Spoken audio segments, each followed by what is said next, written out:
말씀 함께 나누겠습니다. 로마서 12장 말씀입니다.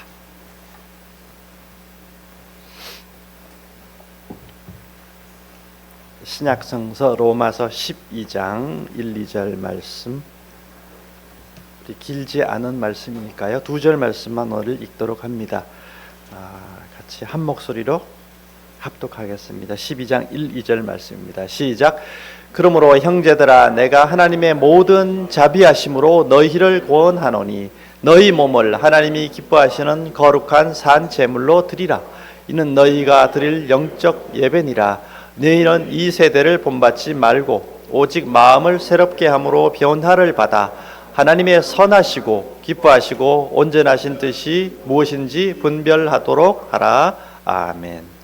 오늘은 로마서 12장 말씀을 중심으로 해서 교회, 거룩한 공동체, 교회가 거룩하다고 하는 것, 물론 이게 세상 사람들이 들으면 좀 생경할 수도 있고 약간 이질감을 느낄 수 있는 표현이긴 하지만 이 거룩한 공동체, 이 거룩함이라고 하는 것이 어떤 의미가 있고 왜 그렇게 하는지 이런 것들을 좀 같이 묵상하고 나누는 시간을 갖도록 하겠습니다.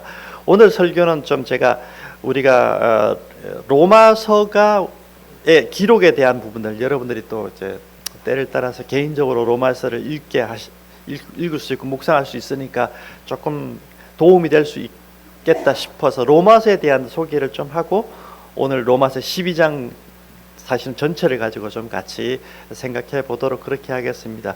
로마서라고 하는 책은 사도 바울이 기록한 책인데 총 16장 정도로 기록이 되어 있습니다. 근데 이 로마서를 기록하게 된 목적이 15장의 기록이 사실은 되어 있습니다. 이건 조금 더 실제적인 이야기인데요. 15장에 보면 이런 게 있습니다. 내가 너희에게 가려 하던 것이 여러 번 막혔더니 이제는 이 지방에 일할 곳이 없고 여러 해 전부터 언제든지 서바나로 갈 때 너희에게 가기를 바라고 있었으니. 이제 사도 바울은 우리 사도행전이란 책을 보면 지중해, 로마를 중심으로 해서 지중해 동편 선교를 3번에 걸쳐서 하게 되죠. 근데 이쪽 선교가 끝났다 이거예요. 끝나고 이제 어디로 가고 싶은가 하면 로마의 서쪽편, 서바나라고, 스페인을 서바나라고 부릅니다.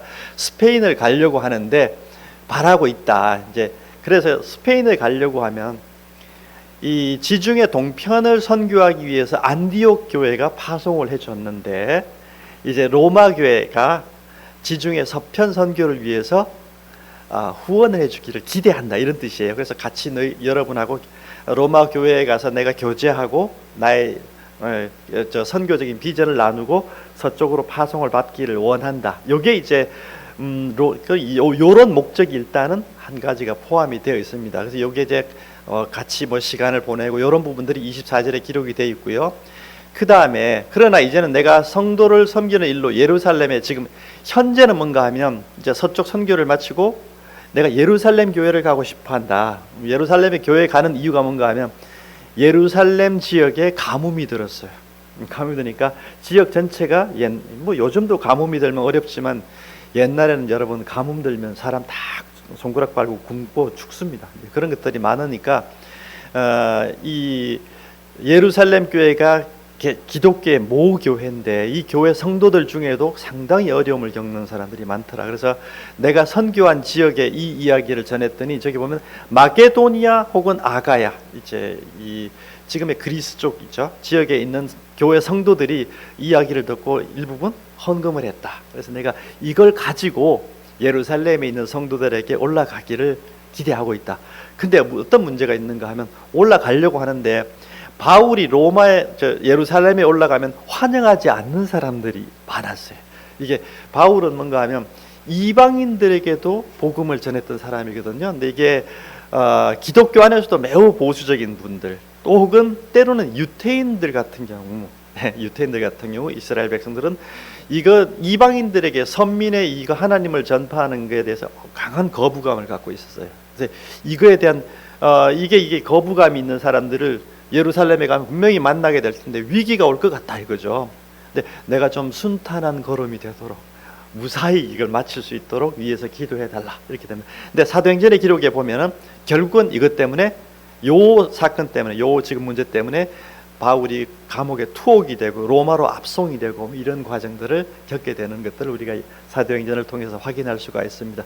이제 이 예루살렘에 올라가기 전인데 요거 순탄하게 가도록 위해서 기도해 달라. 뭐 요런 게 두 번째가 있고, 세 번째는 다시 한번 이제 얘기하는 것들이 요 이제 31절에 요약이 되어 있는 유대에서 순종하지 않은 자들로부터 건짐을 받게 하고, 요게 지금 말씀드린 그런 부분입니다. 예루살렘에 대하여 내가 섬기는 일을 성도들이 받을 만하게 하고, 이런 것들이 이 예루살렘 교회 성도들이 물론 이 배고프고 어려운 상황이지만 이방인들이 준 거 안 먹겠다는 사람들 옛날에 있었습니다. 이거 받을 만하게 하고, 이런 것들이 다 이런 표현들이 됩니다. 그 다음에 나로 하나님의 뜻을 따라 기쁨으로 너희에게 나아가 너희와 함께 편히 쉬게 하라. 나중에 내가 로마로 갈 때는 여러분들이 나를 좀 영접해 줬으면 좋겠다. 이런 이제 기본적인 상황적인 면에서의 어떤 이런 동기들이 로마서를 기록하게 된 목적이기도 합니다. 이제 요 하는 이유가 조금 더 여기에 표현은 안 돼 있지만 이런 게 있습니다. 바울은 12제자가 아닌데 복음을 전하신 분이에요. 그러다 보니까 이분의 아이덴티티, 왜 사도가 아닌데 복음을 전하냐, 뭐 이런 것들에 대한 문제 제기를 하는 분들이 꽤나 많이 있었습니다. 그래서 당신 사상에 대해서 조금 의심스러워한다. 진짜 우리 사도행전에 보면 알지만 원래는 박해하던 사람, 예수님 제자들을 교회를 박해하던 사람이 갑자기 전도자로 바뀌어 있단 말이죠. 그러니까 이게 사상이 이게 의심스럽다는 사람들이 많이 있는 거예요. 그래서 이분이 자신이 믿고 있는 그 신앙의 핵심 내용, 전하는 핵심의 내용들을 쫙 정리를 해서 이걸 이제 나는 이런 복음을 전하고 있는 사람이에요 하고 서신으로 정리한 게 로마서입니다. 그래서 이거 한번 보시고 여러분들이 한번 검토해 보세요. 이런 얘기가 이제 로마서를 기록하게 된 뒷부분에 해당이 될 것 같습니다. 이런 것들이 이제 로마서를 기록하게 된 기본적인 이유가 되겠는데, 결국은 로마에 갔을 때 여러분이 안디옥 교회가 나를 파송해서 선교사로 삼아줬듯이 여러분도 저를 영접하고 지중해 서편 선교를 할 수 있도록 그렇게 파송해주는 교회의 역할을 해주십시오. 이런 이제 목적을 가지고 이것을 기록하게 된 것이 되겠습니다. 로마서는 그래서 요 세 가지 중요한 구간이 정해져 있는데 1장부터 8장이 우리가 알고 있듯이 그 복음이라고 하는 것, 바울이 전한 복음의 내용이 뭔지를 정리를 쫙 해놨습니다. 우리가 모든 사람들이 죄를 범했는데 그 죄로부터 구원함을 받는 것들이 유대인이든 이방인이든 다 동일하게 하나님의 은총 안에서, 은혜 안에서, 하나님의 사랑 가운데서 그리스도의 보혈의 능력으로 이게 되는 것이고, 그러니까 이게 뭐 이방인이다 유대인이다 이런 태생적인 배경이나 율법을 가지고 있느냐 아니냐, 할례를 받았느냐 아니냐, 이런 것들이 중요한 것이 아니라 하나님의 은총으로 구원받는 것이니까 이제 이런 것들이 강조됩니다. 그리고 우리 기본적으로 하나님 은총 아래에 있는 사람들은 예수님을 믿은 다음에는 어떤 인생을 사느냐, 결국은 여기서도 성령의 이끌림을 받는 인생을 산다 이거죠. 그게 이제 거룩한 길을 간다. 이게 이제 8장에 보면 이제 이런 부분들이 성령 안에, 예수 안에 있는 성령의 이끌림을 받는 인생에 대한 이야기가 사실은 제일 정점이 됩니다. 9장부터 11장 두 번째 토막은 요건 이제 역사적인 배경에 이런 게 있습니다. 클라우디우스 황제라는 분이 이제 로마 황제로 재위하고 있을 때 AD 50년 그 경에 로마 시내에는 유태인들도 같이 살고 있었는데 유태인들 중에는 그리스도를 믿는 사람도 있고 예수님을 안 믿는 사람들도 있었어요. 근데 이게 첨예해요. 예수님을 하나님의 아들로 믿는 사람과 그렇지 않은 유대인 사이에는 이게 첨예한 대립이 있단 말이죠. 그래서 이 사람들이 종종 다툼을 일으키고 약간 과격한 이게 뭐 이게 소요 같은 것들이 있었어요. 시끄럽게 하고 이런 거죠. 그러니까 이 클라우디우스 황제가 로마에 있는 유태인들 다 나가, 유태인 추방령을 내립니다. 그래서 이 사람들이 싹 다 유태인들이 싹 나갑니다. 그리스도인이든 유태인이든 간에 다 싹 나갑니다. 근데 그러다 보니까 이 로마 시내에는 유태인인 그리스도인들이 없고 몇몇 안 됐던 소수의 이방인 그리스도인들이죠. 로마인들, 노예들 이런 사람들이 이제 남아서 신앙생활을 하게 되는데 이런 분들이 점점점 자신들의 신앙을 잘 전파하고 참 좋은 순결한 인생을 사니까 사람들이 또 모범이 되고 이러니까 이 교회가 점점점 이방인들 중심으로 부흥을 한 거죠. 그러니까 부흥을 많이 했어요. 이게 굉장히 부흥이 돼가지고 이방인들 중심의 교회가 딱 됐는데, 클라우디우스 황제가 이제 돌아가시고 나서 추방됐던 유태인 그리스도인들이 돌아왔습니다. 돌아와가지고 로마에 같이 이제 교회 생활을 하는데, 이분들이 과거에는 메이저가 유태인이었는데 이제는 이방인들이 메이저가 되고 이 사람들이 소수자가 됐습니다. 그리고 이분들이 가끔 이제 이런 주장도 하는 거죠. 야, 예수님 믿는 거 좋은데 할례도 받아야 돼. 이런 주장을 하는 사람들도 있는 거예요. 이게 뭐 이러니까 이게 문화적으로 좀 안 맞는 거죠. 이분들 이 둘 사이에 약간의 마찰들이 계속 생기는 거죠. 그래서 이제 그러면 이제 이분들이 로마에 있던 그리스도인들이 무슨 이야기를 하는가 하면, 도대체 당신이 유태인이나 이방인, 이제 유태인들의 시대, 하나님의 선민의 시대가 끝났다고 당신한테 배웠는데, 그러는데 유태인들은 도대체 그럼 뭐냐, 이제 이렇게 되는 거예요. 이 사람들에 대해서 우리가 어떤 생각의 정리가 필요하다고 생각했던 것 같아요. 그게 대한 응답 부분이 이제 9장부터 11장 사이에 쓴 기록의 목적입니다. 얘기의 즉슨 이런 겁니다. 그래도 하나님이 지금 물론 유태인들이 예수님 안 믿는 사람들이 많으니까 배척하는 사람들이 많은데, 그거는 복음을 이방인들에게 나아가도록 하시기 위한 하나님의 섭리라는 거예요. 유태인들이 일부러 안 받게 해서 복음을 유태인들에 머물지 않고 이방인들 세계로 가도록 하기 위한 하나님의 섭리다. 그렇지만 어떻든 복음이 유태인에서부터 출발해서 나왔으니까 존중해 주는 게 좋겠다. 이런 쪽의 이야기들이 여기에는 포함이 되어 있습니다. 그리고 이제 15장에 나오는 거긴 하지만, 강한 자는 약한 자를 받아줘야 된다. 항상 이런 이야기를 자주 표현합니다. 이 강한 자라는 게 뭔가 하면, 메이저인 너희들이, 이방인 교회 성도들이 오히려 지금은 소수자인 유태인 그리스도인들을 잘 받아줘라. 이런 이제 조언들이 이제 그게 간간히 등장을 하는 모습들도 보게 됩니다. 그리고 이제 세 번째 토막이 이제 그리스도인들의 윤리에 대한 부분, 오늘 여러분과 읽은 이 부분이 되겠습니다. 그 이후 부분은 공동체, 그리스도인들의 삶의 라이프 스타일, 윤리에 대한 부분들로 채워져 있습니다. 자, 오늘 여러분들하고 이제 윤리에 대한 우리 신앙 안에서의 삶이죠. 삶을 어떤 식으로 구가해 가야 되는가 하는 것들이 될 텐데요. 대전제가 1, 2절에 선언이 되어 있습니다. 우리는 어떤 사람들인가 하면, 우리 몸을, 우리 인생 자체를 하나님이 기뻐하시는 산 제물로 드려야 됩니다. 인생 자체가 하나님께 드려진 존재로 생각하고 인생을 살아야 된다. 그러니까 삶 전체가, 라이프 스타일 자체가 영적 예배여야 된다. 우리가 예배 오면 경건한 마음을 갖고 순전한 마음을 갖고 예배를 드리듯이, 삶 속에서도 그런 거룩함을 기반으로 해야 된다. 그럼 이제 거룩한 인생을 살기 위해서 어떻게 해야 되느냐? 2절에는 이렇게 되어 있습니다. 이 첫 번째 조건이 이 세대를 본받지 않는 거예요. 바울이 볼 때도 당시 로마 세계의 일반 세속적인 사회 문화를 봤을 때는 바울의 눈에는 저급한 걸로 보여요. 이 세대 자체가 갖고 있는 저급함이 있으니까 그거 본받지 말라는 거예요. 본받지 말고 오히려 거기에서 영향받은 마음들을 새롭게 하고, 오히려 변화를 받아서 우리가 세상에서 배운 것들에 대해서 우리가 씻음을 받고, 하나님의 선하시고 기뻐하시고 온전한 뜻이 무엇인지 분별해 가는 것. 하나님의 뜻을 잘 분별해 가는 인생, 분별하고 그거를 따르는 인생이라고 하는 것이 우리 그리스도인들의 삶의 방식이다.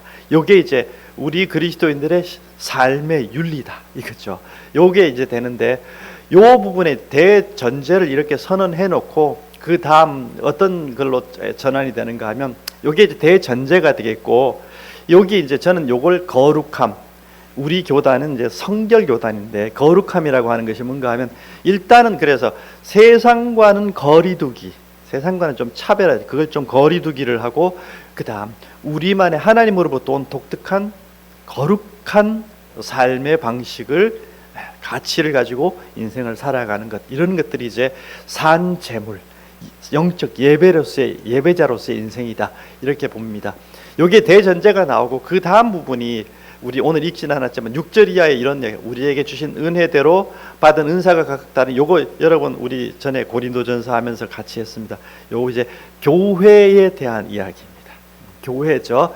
그리고 10절에 보면 형제를 사랑하고 우애하고 존경하기를 먼저 하고 부지런하고 게으르지 말고 열심을 품고, 그다음에 성도들의 쓸 것을 공급하고 손대접하기를 힘쓰라, 이렇게 되어 있습니다. 요게 이제 6절부터 13절 가운데 로마서 12장의 가운데 토막은 제가 정리한 것은 이웃사랑, 공동체 안에서 이웃사랑을 어떻게 실현해 갈 거냐, 이런 부분들이 될 것 같습니다. 여기 보면 핵심적인 요점은 우리 교회 공동체는, 교회가 뭔가 하면 바울이 갖고 있는 교회에 대한 이해는 우리는 예수님의 몸인 것 같다 이거죠. 그리스도의 몸이라는 표현을 씁니다. 이건 우리 다 하나님의 자녀들의 공동체예요. 그러니까 지상태 목사, 뭐 지원의 형, 누구 세상에 여러 가지 어떤 뭐 이런 것들이, 우리가 물론 직업적인 것들을 혹은 사회적인 기능이나 역할에 따라서 우리가 그런 게 있을 수 있지만, 교회 안에서는 다 하나님의 자녀, 거룩한 사람으로, 비록 때가 묻고 뭐 우리가 사회적인 지위나 경제력이나 이런 것들이 다 차이가 날 수도 있겠지만, 그런 것들을 차치하고 그런 건 2차적으로 물리고, 기본적으로 우리는 거룩한 하나님의 자녀라고 하는 마음을 가지고 서로를 바라봐 줘야 된다. 그러니까 그게, 교회는 사람을 최고의 하나님 안에서 존중해 주는 공동체여야 돼요. 그러니까 이건 우리가 외모나 빈부나 뭐 이런 것들을 다 떠나서 기본적으로 하나님의 자녀로서 존중해 주고, 두 번째는 섬겨주는 거. 성도들의 필요를 공급해라, 이런 표현들이 나오잖아요. 이게 이제 여러분 지난주에 읽었던 사도행전에서는 어떤 책으로 나오는가 하면, 이게 순전한 마음으로 떡을 서로 뗀다, 뭐 이런 표현들이 나오는데, 우리 사도행전에 중요한 인물 중에 바나바 있잖아요. 이분이 이제 교회를 어떻게 섬기는가 하면 자기 전 재산을 팔아서 다 교회에 헌납하고, 여러분 그러라는 거 아닙니다. 요즘 그러면 안 돼. 이 재물을 가지고 성도들의 필요를 따라서 다 나눠줘요. 이게 이제 바나바는 섬김이라고 하는 것을 최고의, 왜? 하나님의 자녀들이니까 자기의 것을 가지고 다 존중해주고 섬겨주는 거죠. 이게 예수님을 섬기듯이 교회를 동일하게 섬겨주는 이런 마음을 갖고 이제 대응하는 사람. 여러분 그 사도행전 읽다 보면 바나바 이야기가 나고 딱 대비되는 사람이 그 다음 나오는데, 아나니아 삽비라 부부 이야기가 나와요.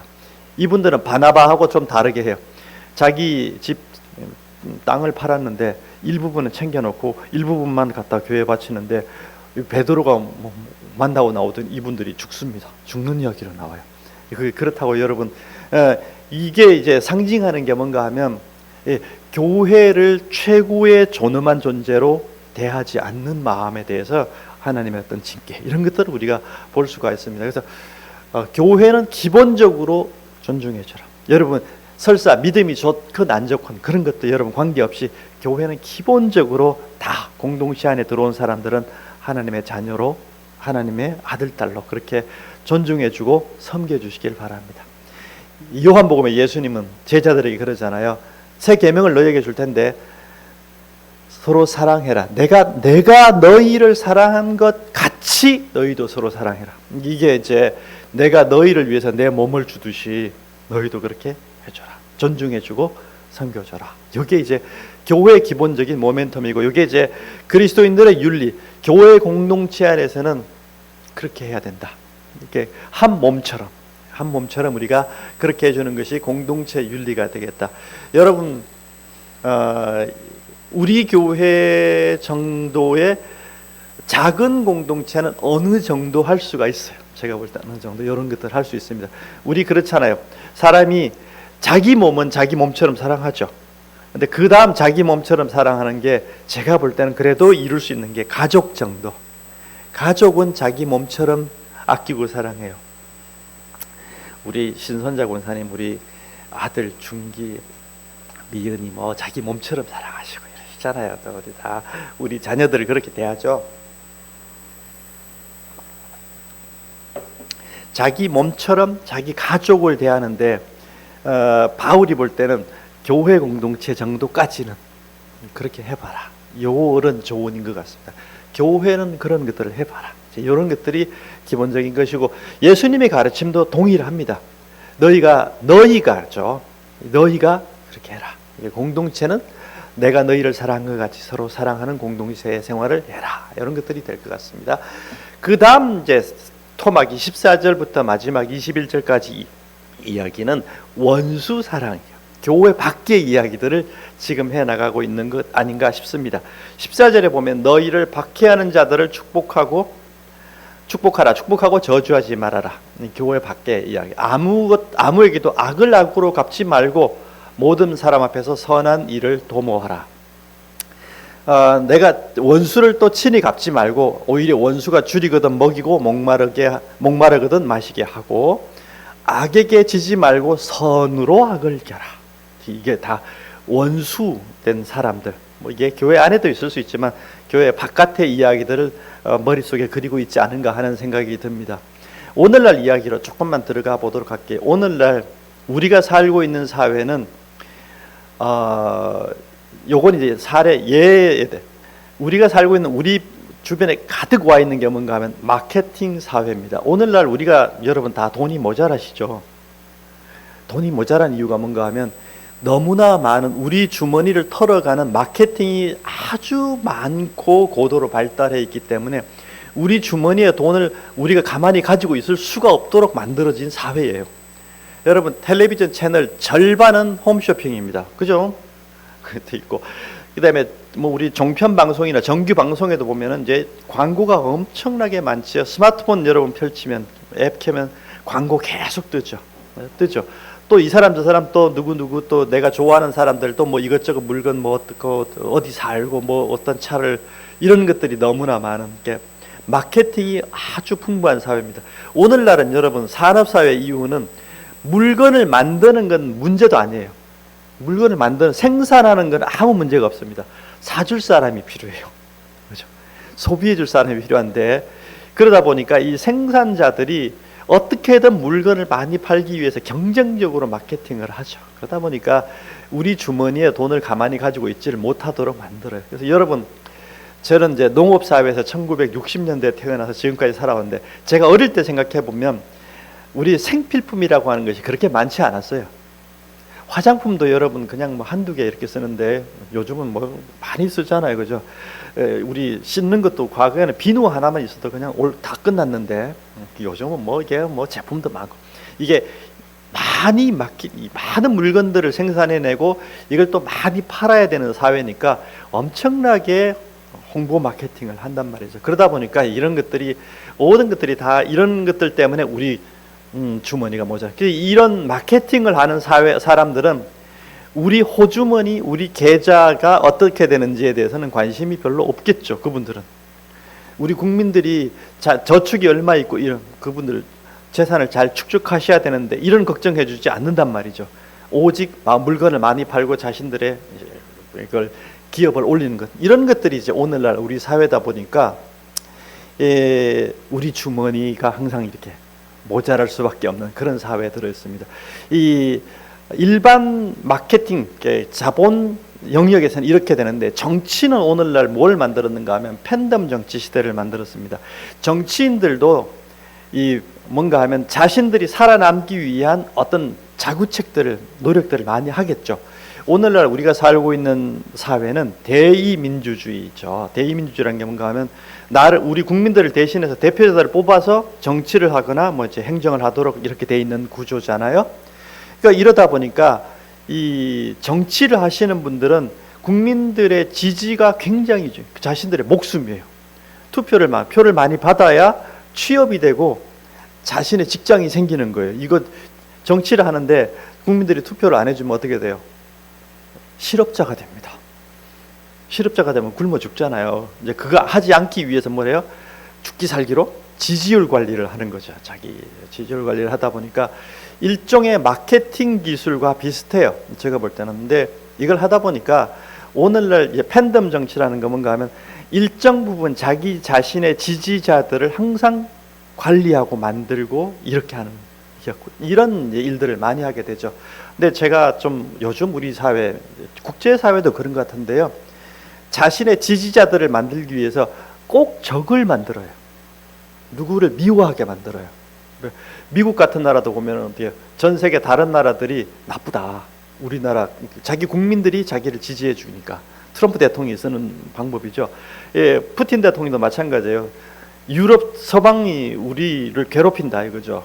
그래서 자꾸 국민들로 하여금 서방을 미워하게 하고 전쟁하게 해서 결국은 자기를 지지하도록 만들고 이런 방식들을 쓰고 있습니다. 이게 자꾸 분노하게 하고 적을 만들고 상대방을 미워하게 하고 증오심을 자꾸 자극하고 그래서 상대방을 미워하도록 만듭니다. 여러분 지금도 당장 켜가지고 네이버 같은데 그 어떤 정치 기사 하나 이렇게 여러분 열어보시면 보시고 난 다음에 기사 밑에 여러분 요즘 리플 달죠.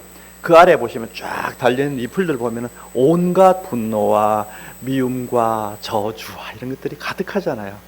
이게 이제 일종의 팬덤 정치가 만들고 있는 거예요. 그거 한다고 국민 여러분 우리 그렇게 하지 맙시다 이러는 사람이 아무도 없잖아요. 미워하도록 자꾸 만들잖아요. 이런 것들이 뭔가 하면 제가 볼 때는 이제 오늘날 팬덤 정치가 갖고 있는 거 국민들 정서를 더럽히는 게 제가 볼 때는 정치가 하고 있는 가장 큰 죄예요. 자꾸 사람들을 미워하게 해요. 적을 자꾸 만들게 해요. 우리 국민들 마음속에 뭐가 들어요? 선한 양심이나 선한 마음을 자꾸 갉아먹게 만들고 오히려 이게 나쁜 마음을 갖다. 이게 갈라디아서 5장에 바울이 육체의 일은 분명한데 원수 맺는 것과 분쟁하는 것과 당 짓는 것과 분열과 그러고 나서 21절에 이런 일을 행하는 자들은 하나님의 나라를 유업으로 받지 못한다고 그래요. 여러분 분노가 가득하고 증오가 가득하고 상대방을 미워하는 사람들이 하나님 나라를 어떻게 영위하겠어요? 하나님의 나라는 기쁨의 나라고 평강의 나라고 감사의 나라인데 미워하고 있는 사람들이 어떻게 하나님의 나라를 영위하겠어요? 그럴 수 없다는 거죠. 그래서 바울이 그러지 말자는 거예요. 그래서 지금 이야기하는 게 뭔가 하면 원수를 사랑해라고 하는 것이 원수조라고 그런 게 아니에요. 1차적으로는. 그건 자기 영혼에 그렇게 하면 안 돼요. 그렇게 하면 여러분 우리가 오늘날 팬덤 정치 이야기로 다시 돌아 팬덤 정치에 우리가 휘말려 돌아가게 되면 우리가 결국은 정치에 중독이 되고 그 사람들 이거에 자꾸 우리가 자꾸 따라가게 되고 우리가 자유인으로서 정신적으로 정서적인 자유를 누리지도 못해요. 그럼 그 사람들의 컨트롤에 따라서 왔다 갔다 하게 되고 이렇게 된단 말이죠. 이게 자유인인 이게 여러분 우리 물론 신앙 안에서 우리 저 갈라디아서 이런 데서 얘기하는 자유가 있긴 하지만 여러분 어떤 것으로부터도 인간은 자유해야 돼요. 어떤 것이든지 바울이 우리 성경에서 이야기하는 우리 영적인 자유라고 하는 것이 뭔가 하면 그것이 어떤 것으로부터도 자유해야 돼요. 자유다는 건 뭔가 하면 여러분 내가 이게 옳지 않을 때는 분노할 수 있죠. 근데 옳은 일을 하게 되면 칭찬할 수도 있죠. 이게 자유예요. 정서적으로. 근데 우리는 항상 미워하고 좋아하는 사람은 항상 좋아하고 정치는 이렇게 만들잖아요. 편가르기. 이런 것들이 우리가 어떤 것들에 종속되게 만들고 자꾸 종으로서 삶을 살도록 만듭니다. 인간은 근데 그런 어떤 편협된 생각적으로 자꾸 가기가 쉽더라. 우리 뭐 예수님도 그런 것들이 일종의 팬덤과 연관이 있다고 저는 보기도 하는데 소크라테스라는 사람 얘기를 하나 예를 들어보면 이분 살던 시대에 우리 펠레폰네스 전쟁이라고 그래가 전쟁이 있고 났는데 스파르타라고 하는 나라가 이겨서 아테네의 참주들이 참주 정치를 하게 됩니다. 이게 스파르타 쪽에서 와서 사람들이 총독 정치를 하는 거예요. 참주들이 와서 정치를 하는데 이 사람들이 정치를 잘못해가지고 아테네에서 이 사람들이 축출됩니다. 그러니까 다시금 아테네 사람들이 정치를 하게 되는데 그 중에 이제 아니토스라고 하는 정치가가 정치적인 유력한 정치자로 활동을 하는데 소크라테스는 참주 정치 시대든 아니토스 당신이 정치를 하든 간에 보니까 우리나라 정치인들 정신 똑바로 차리고 거의 맑은 정신으로 보면은 다 이상해. 이 젊은이들에게 야 우리 정신 똑바로 차리고 세상 똑바로 봐야 돼 이런 이야기를 자꾸 하거든요. 그러니까 이분이 미웠던 모양이에요. 그래서 이 젊은이들을 현혹한다는 등 우리나라를 자꾸 이상한 나라로 끌고 간다는 것을 이 제소를 하게 되죠. 예, 제소를 하게 되는데 이 재판에 넘기게 되는데 재판에 넘기는데 소크라테스가 이제 변명이라는 책에 나오죠. 여러 가지 이야기 자기 자신에 대해서 변명을 쭉 하게 되는데 마지막에 변론을 하면서 마지막에 이 소크라테스가 이런 이야기를 합니다. 내가 아주 냉철하게 철학적으로 분석해 보니까 나는 우리나라에 해를 끼친 사람이 아니고 우리 젊은이들에게 좋은 정신을 갖도록 했기 때문에 나는 우리나라에 유익을 끼친 사람이다. 그러니까 나는 상을 받아야 될 사람이지 벌 받을 사람이 아니다 라고 하니까 이게 이제 배심원들이 그때 한 500명 정도의 배심원이 이걸 듣고 있었는데 이 사람들이 갑자기 정신이 확 돌았어요. 그래서 사형 이렇게 된 거예요. 이제 그렇게 되는데 그게 이제 아니토스라는 사람의 사전 작업이 있었고, 예수님의 죽음도 보면은 죄가 없는데 이 사두개인들이나 이런 사람들이 일종의 선동을 하는 거죠. 이런 것들이 관련이 있습니다. 그래서 정치는 항상 그런 것들이 개입이 돼 있고 자꾸 증오심과 분노심 이런 것들을 자꾸 만들게 됩니다. 그래서 그렇게 해야 자기 권력을 유지할 수 있기 때문에 그렇기도 하다, 이런 생각이 듭니다. 이 정치의 관행은 항상 그런 쪽으로 오기도 했다. 마가복음 13장에는 이런 구절도 있습니다. 형제가 형제를, 아버지가 자식을 죽이는데 내주며 자식들이 부모를 대적하여 죽게 하리라. 이제 이런 일들이 생기면 산으로 도망가라, 이런 얘기 나옵니다. 이게 여러분 오늘 요즘 그렇지 않습니까? 며느리하고 시아버지하고도 정치하다 싸우고, 아버지하고 아들도 싸우고, 그죠? 부부도 싸우고. 이게 이제 여러분 이제 이미 정치가 이미 많은 영향을 넘어간 거죠. 그렇게 하는 것 자체가 이미 우리가 정치인들의 노예로 사는 거예요. 그래서 우리가 선한 양심이나 이런 것들을 잘 유지하기 위해서 거룩함이라고 하는 것은 일단 거리두기를 하는 거예요. 그런 것들로부터 거리를 두는 것 자체가 거룩함의 시작입니다. 중세 보면 여러분 수도원이 생기는데 1200년경쯤에 이제 이게 생기죠. 성프란시스코라는 사람의 이제 수도회가 유명하긴 한데, 수도원이 왜 그렇게 산속에다가 사람들 멀리 있는 데 가가지고 이게 수도원 지어놓고 말 적게 하게 못하게 하고, 그죠? 침묵기도 하게 하고, 기도 오래 하라고 그러고, 대화하지 말라고 그러고, 공부하라고 그러고, 뭐 이런 거거든요.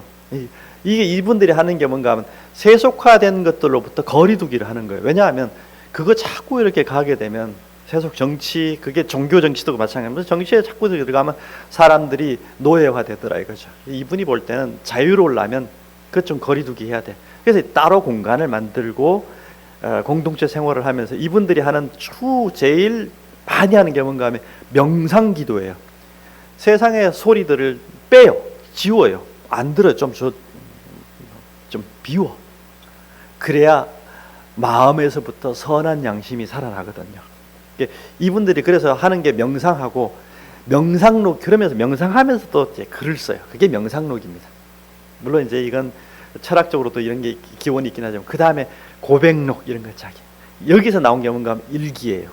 일기 전통이 여기서 나옵니다. 일기를 쓰는 이유가 세상의 여러 가지 일들을 그날그날에 있었던 일을 기록하는 게 아니라 거리두기를 하고 그 다음 떠오르는 생각을 쓰는 게 사실은 명상, 고백, 일기 이런 것들이 되고, 또 예배하고 이런 것들을 통해서 또 그 다음에 거룩한 책을 공부하고 이렇게 하는 것들이 우리 영혼이 자유로워지는 길인 거예요.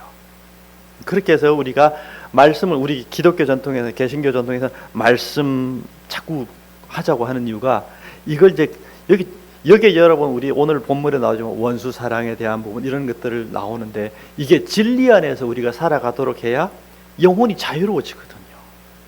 그래서 여러분 우리 거룩한 인생을 살자, 그건 여러분 억압하려고 그러는 게 아니고 그렇게 하는 것이 우리 영혼이나 양심이 자유로워져요. 그러니까 여러분 사람에 대해서도 우리가 계속 미워하는 건 이미 그건 분노의 노예인 거죠. 그렇지 않고 사람을 사랑할 수 있고, 내 마음을 내가 자유자재로 해서 내가 선한 것들을 가지고 사람들을 대할 수 있는 마음을 갖는 게 훨씬 더 내가 마음이 자유로운 영혼이 되는 거예요. 이렇게 진리는 우리 영혼을 그렇게 자유롭게 해주는 거죠. 그러라고 이제 거룩하게 생활해라. 원수 사랑이나 원수가 뭐라고 하거든 오히려 기도해주고 축복해주라, 이렇게 하는 그 바울의 지금 오늘 이야기도 다 그런 맥락들이 있습니다. 그렇게 해야 내가 영혼이 자유로워져요. 그래야 우리가 인생을 복되게 살아갈 수 있고, 하나님 나라는 이제 그런 것 속에 있습니다. 그래서 증오, 분노 이런 것들을 멀리하고 우리가 오히려 그 사람들을 축복해 주는 것, 그렇게 해야 우리 영혼이 선한 양심으로 자유를 누릴 수 있게 되겠다 하는 맥락에서 그렇습니다. 제 안에 지금 오늘날 여러분, 우리가 어쩔 수 없이 SNS가 발달하다 보니까 멀리 있는 정치 이야기, 다른 나라 이야기 뭐 이런 것들이 많이 발달해 있는데, 오늘 본문을 너무 이제 이렇게 되면 과거로 돌아가라는 얘기가 될 수도 있는데, 여러분에게 좀 제안하고 싶은 거는 원근법적인 라이프. 뭐냐면 우리 인간은 어떤 제약이 있는가 하면 가까이 있는 게 크게 보이게 돼 있어요. 여기는 우리 지현우 형제가 뒤에 계신 분보다 크게 보이죠. 한 1km 밖에 있는 분은 조그맣게 보이죠. 이게 원근법적이거든요. 이게 하나님이 우리 객관적이진 않아요. 그런데 그렇게 하는 이유가 뭔가 하면 가까이 있는 사람들을 소중하게, 가까이 있는 사람들을 더 사랑하고, 가까이 있는 사람들과 더 많은 시간을 보내고, 가까이 있는 사람들과 깊게 교제하고, 이렇게 하라는 거예요. 그러니까 자기 자신을 사랑하듯이 가족도 사랑하고, 우리 동료들도 사랑하고, 학교에서는 친구들을 사랑하고, 이게 이제 가까이 있는 사람들 원근법적으로 더 많은 시간을 보내면서 더 함께 해나가는 것들이, 이게 자기 인생을 더 자유롭게 하고 복되게 하더라. 그래서 이게 이제 저는 이제 원근법적인 라이프 스타일이라고 정의를 해보게 되는데, 그래서 가까이 있는 사람들한테 잘하자, 가까이 있는 사람들하고 시간을 많이 보내자. 굳이 멀리 가가지고 부산에 있는 친구 만나려고 그러지 말고, 또 뭐 요즘은 또 워낙 국제사회가 돼가지고 뭐 또 BTS 이런 팬클럽은 또 뭐 비행기 타고 우리나라 공연 오고 뭐 이런 거 물론 좋기도 한데, 가까이 있는 사람들, 늘 함께하는 사람들과 우리가 시간을 함께 보내고 좋은 것들을 나누는 것이 우리 인생을 복되게 하는 것 같습니다. 그래서 가까이 있는 사람, 원근법적인 것들을, 그래서 그렇게 하는 것이 우리가 멀리 있는 뭐 정치인들 이런 것들 이렇게 하는 것보다는 훨씬 더 우리 인생을 복되게 하고 윤택하게 하겠다. 오늘 말씀 정리해 보면, 거룩한 인생, 우리가 영적인 예배로서의 삶을, 산 제물로서의 인생이라고 하는 것은 세상과 일정한 거리를 두고 진리 안에서 살아가는 것. 1차적으로는 공동체를 너무너무나 예수님의 몸처럼 사랑하는 것. 그거 이제 그런 마음을 가지고 가족 혹은 교회 공동체를 사랑해 나가는 것. 그 다음은 멀리 있는 사람들, 너무 미움에 우리가 노예가 되어서 그렇게 하지 말자. 그러니까 오늘날 정치의 생리를 여러분들에게 말씀드렸는데, 그렇다고 정치인들 미워하라고 그런 거 아닙니다. 오늘날 사회는 그렇게 지금 정치가 그렇게 이루어지고 있구나, 그런 생리구나 이해하고, 또 그분들도 여러분 축복해 주세요. 열심히 하세요. 또 때가 되시면 당신도 한번 또 하시겠고, 뭐 이렇게 우리가 그런 마음을 갖는 게 우리 영혼에는 훨씬 더 좋다. 그래서 우리가 분노하고 작별하고, 증오하고 미움하고 작별하고, 오히려 원수까지도 사랑하는 그런 마음을 갖고 사는 것이 우리가 하나님 나라의 자녀로서의 온전한 인생이다 하는 것이고, 그것이 복된 인생을 살아가는 길이 됩니다. 거룩한 인생, 영적 예배로서의 삶, 거룩한 산 제물로서의 인생이라고 하는 것이 하나님 주고라 그런 게 아닙니다.